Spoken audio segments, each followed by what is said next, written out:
Dezembro terá fenômeno astronômico que não ocorre desde a Idade Média.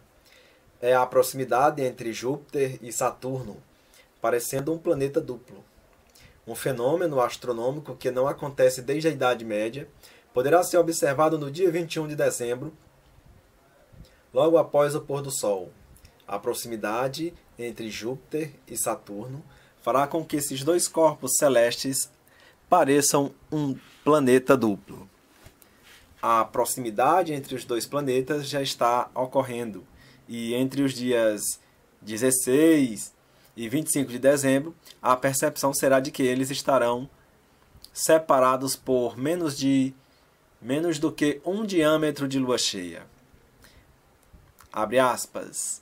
Na noite de maior aproximação, em 21 de dezembro, eles se parecerão com um planeta duplo, separados por apenas 1/5 do diâmetro da lua cheia.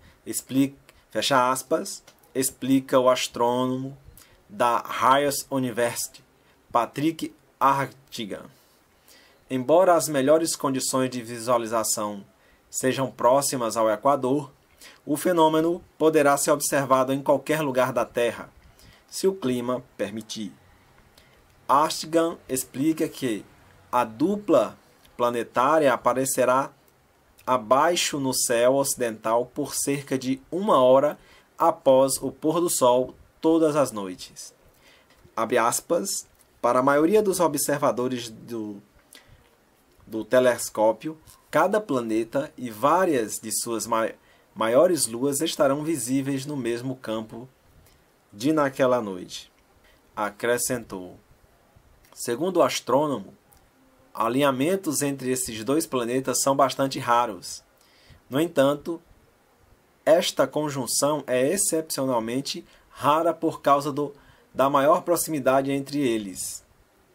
Você teria que voltar até um pouco antes do amanhecer de 4 de março de 1226 para observar um alinhamento mais próximo entre esses objetos visíveis no céu noturno.